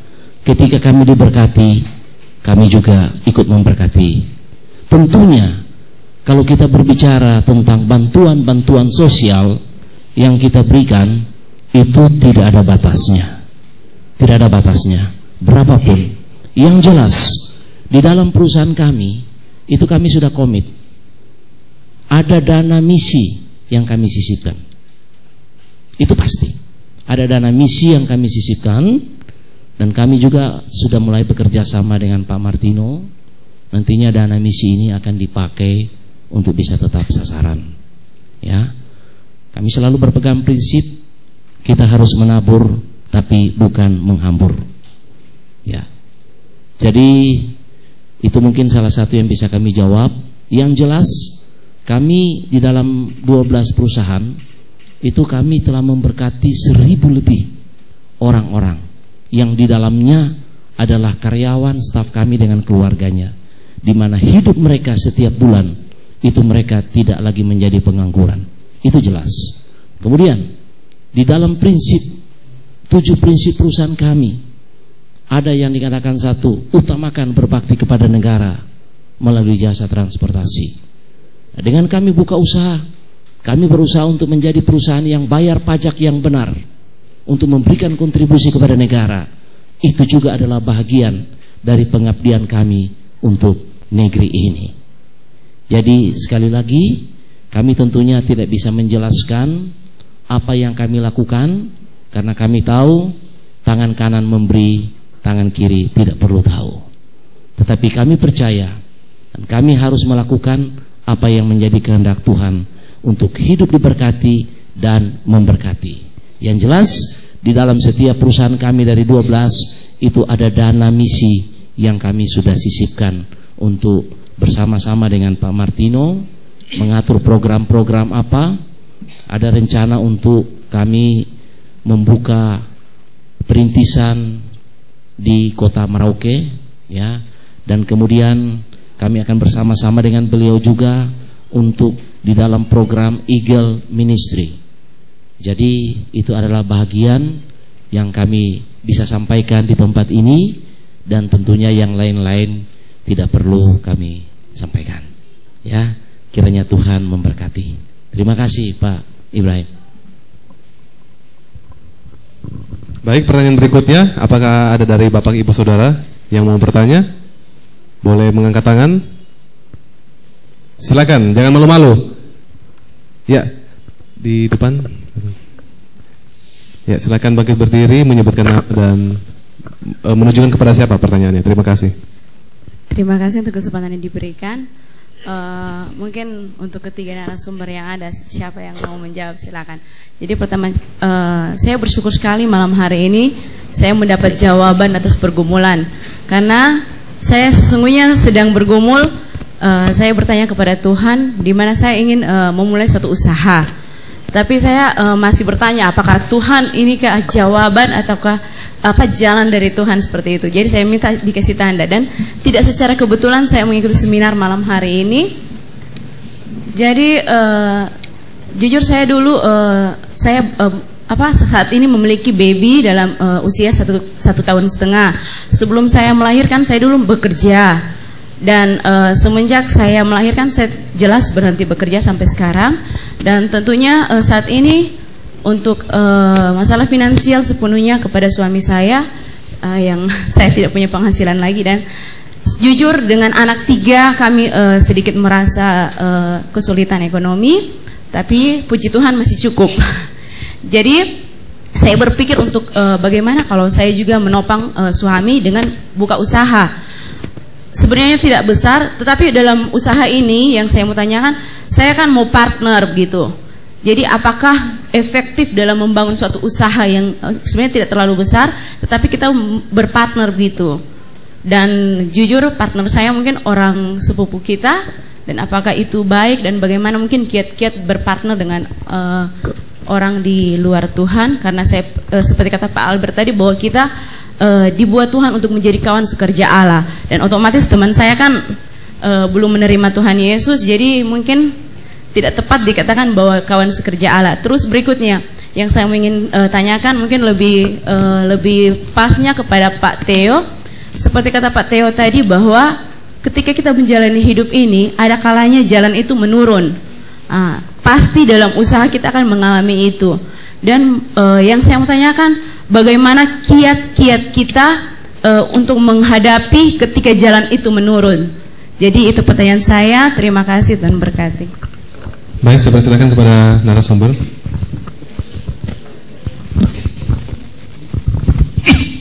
Ya, terima kasih. Dengan Ibu siapa tadi? Maaf saya lupa. Nama saya Ibu Nita. Ya, Ibu Nita. Ya, jadi saya menjawab apa yang tadi, yang kedua itu yang dipertanyakan ke saya. Dan ini kebetulan pertanyaan ini tepat, ya, seperti yang saya pernah alami. Ya, jadi ini pertanyaannya tepat sekali. Saya pernah mengalami hal itu. Ya, saya tadi bilang kalau orang dunia itu bilang hidup ini seperti bola roda berputar. Tapi saya tidak sependapat dengan itu, karena tadi saya sudah bilang bahwa anak Tuhan itu memiliki janji Tuhan di mana kita tetap naik dan bukan turun. Di dalam perjalanan naik itu tentu, ya, tadi seperti saya ilustrasikan, saya menuju ke Bukit Doa. Ya, di dalam perjalanan itu sering kita menemukan ada tanjakan, ada yang turunan. Ya, kalau kita sedang menurun bukan berarti, ya, itu kita akan menyerah atau putus asa sampai di situ. Tetapi biarlah itu dipakai sebagai proses evaluasi diri kita. Ya, triknya adalah saya belajar bagaimana mengerti apa maksud dan rencana Tuhan jikalau hal itu terjadi pada diri saya. Ada waktunya Tuhan, ada caranya Tuhan.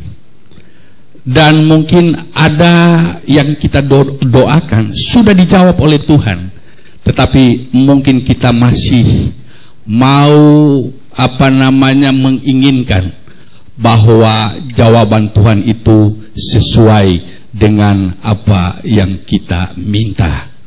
Tapi seringkali Tuhan sudah menjawab, tetapi kita masih tetap tidak mau menangkap suara Tuhan, karena kita masih merasa itu tidak sesuai dengan apa yang kita inginkan.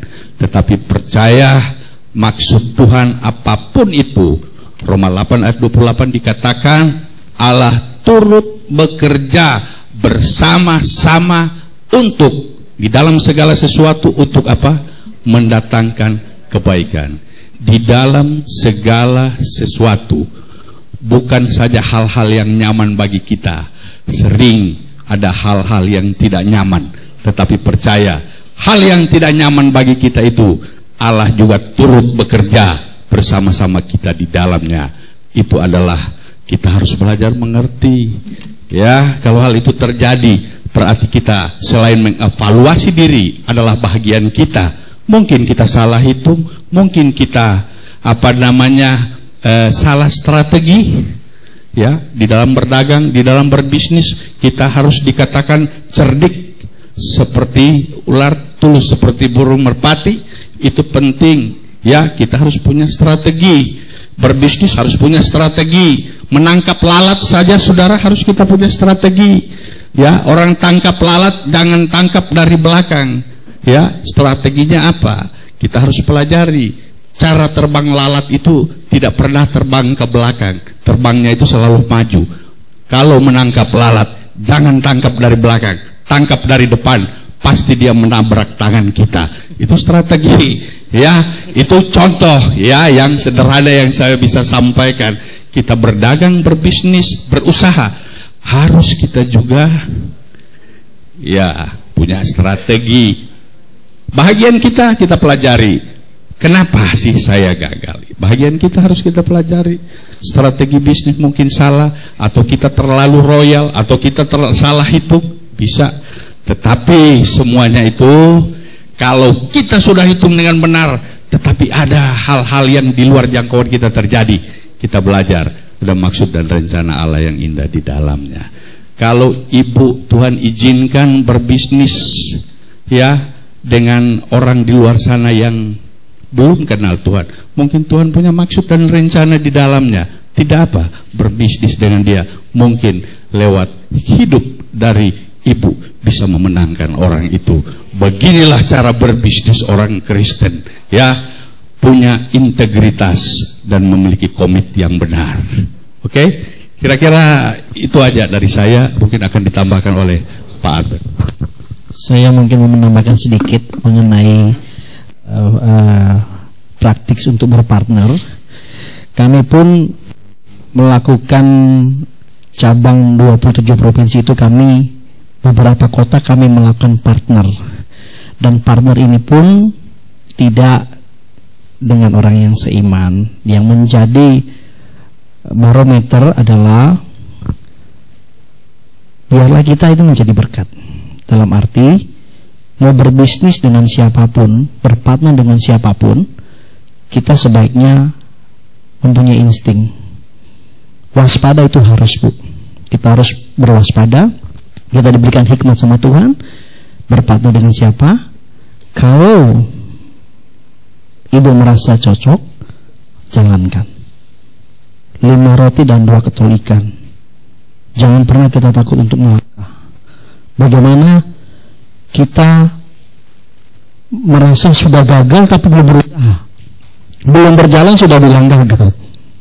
Ya, jadi mungkin malam ini secara tidak kebetulan kami ada datang pas ibu ada juga di seminar ini, menjadi satu peneguhan untuk ibu bisa berusaha, bisa untuk melakukan usaha, membuka usaha yang baru, berpartner dengan mitra kerja yang mungkin ibu merasa sudah cocok, ibu jalankan.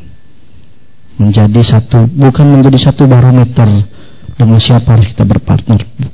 Saya rasa itu bukan barometer, tetapi lebih kepada pribadi. Sebaiknya seperti itu. Pengalaman kami selama ini di 27 provinsi seperti itu. Ya, mungkin yang saya bisa bagi. Mungkin Pak Arbet. Bapak Ibu, mungkin saya hanya perlu menambahkan bahwa kadang-kadang kita bingung. Kita mau kerja apa? Kita mau bisnis apa?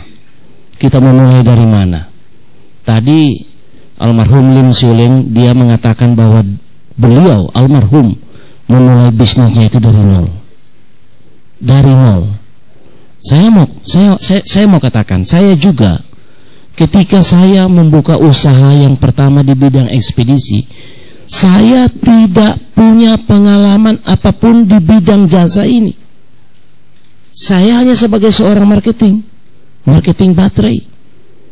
Tapi ketika saya mau melakukan bisnis di ekspedisi di jasa, saya sendiri tidak. Kalau Pak Theo memang sebelum beliau membuka usaha pelabuhan, beliau sudah pengalaman di pelayaran. Tapi saya tidak punya pengalaman apa-apa di pelayaran.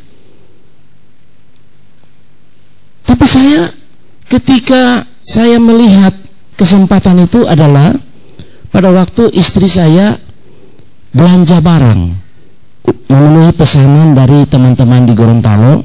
Nah, barang ini dibawa ke ekspedisi untuk dikirim.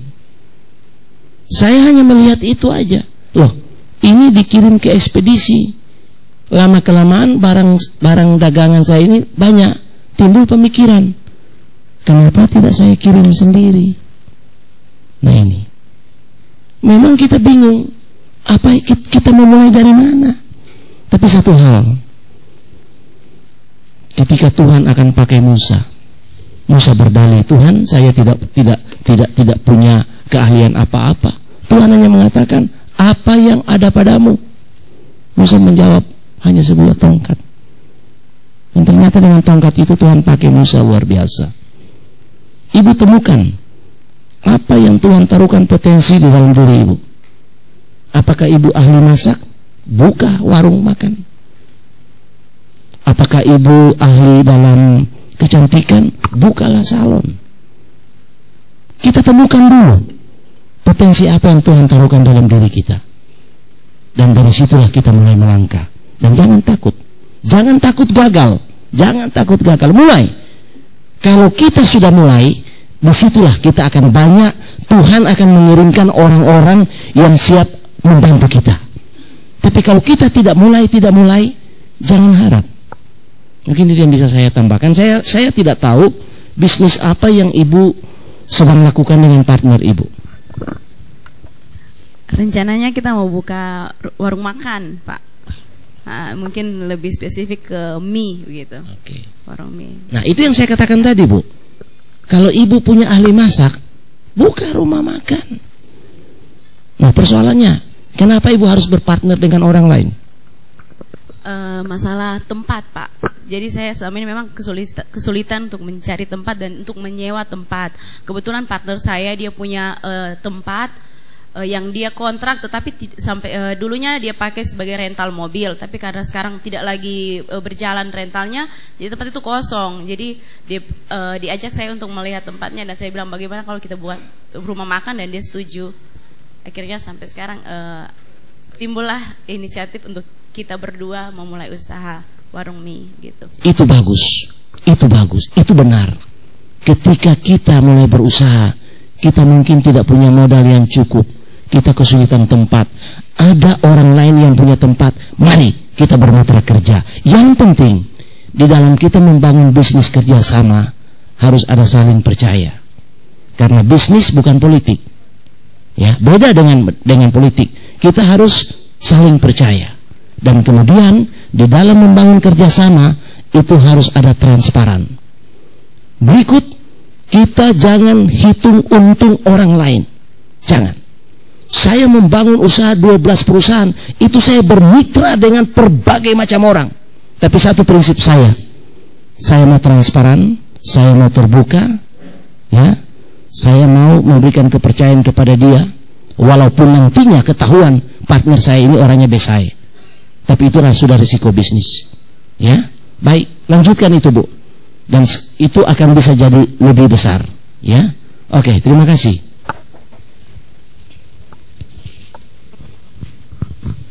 Baik, terima kasih kepada ketiga narasumber kita yang telah menjawab pertanyaan. Baik, karena sudah waktunya sudah agak malam, jadi sesi tanya jawab kita tutup saat ini.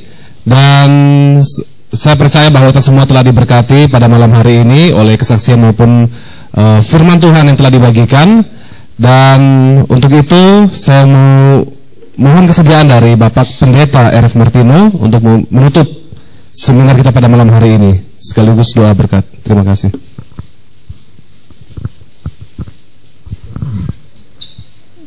Puji nama Tuhan. Sebelum kita terima berkat Tuhan, sekali lagi kami atas nama tim pengembaraan dan seluruh jemaat GBS Palu mengucapkan banyak terima kasih kepada bapak-bapak narasumber yang sudah membagikan berkat pengalaman iman yang sangat memberkati kita semua.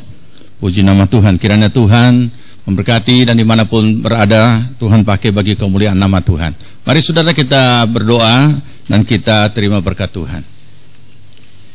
Bapa di sorga, terima kasih sepanjang sore sampai malam hari ini Engkau hadir bersama kami. Kami setelah mendengarkan segala apa yang menjadi karya Allah bagi saudara-saudara kekasih kami yang membagikan pengalaman imannya pada malam hari ini, dan kedahsyatan kuat kuasa-Mu yang menyertai orang-orang yang percaya, di mana Tuhan selalu membuat berhasil segala apa yang dikerjakan. Kami mengucap syukur Tuhan, karena janji-Mu adalah berlaku bagi setiap orang yang percaya. Kami percaya malam ini juga kami sudah dilawat oleh Tuhan, dikuatkan, diteguhkan, dimotivasi, dan dibukakan wawasan bagi kami, sehingga kami boleh menjalani hidup kami dengan penuh penyerahan sepenuh kepada Tuhan. Karena kami percaya apa yang telah Engkau rancangkan adalah rancangan yang mulia, lebih daripada apa yang kami duga yang Tuhan sudah sediakan bagi kami. Terima kasih Tuhan, berkati akan hamba-hamba-Mu yang telah Engkau Tuhan izinkan untuk menyampaikan pengalaman iman mereka. Tuhan tilik apa segala kebenaran mereka, dan Tuhan berkati mereka. Tuhan, Engkau juga menilik akan setiap kami semua yang hadir pada malam ini. Engkau memberkati kami semua. Kami akan pulang ke rumah kami masing-masing. Kirimkan pasukan malaikat-Mu mengawali kami, tutup muka kuasa darah-Mu Tuhan, dan pagari dengan tembok-tembok api-Mu kami boleh tiba selama sejahtera dengan tidak kurang satu apapun. Di dalam nama Tuhan Yesus Kristus, kiranya berkat damai sejahtera dari Tuhan Yesus Kristus menyertai kita sekalian. Dibuatnya kita berhasil dari segala apa yang kita kerjakan dari sekarang sampai Tuhan Yesus datang kembali. Amin. Puji Tuhan. Selamat malam, Tuhan Yesus memberkati.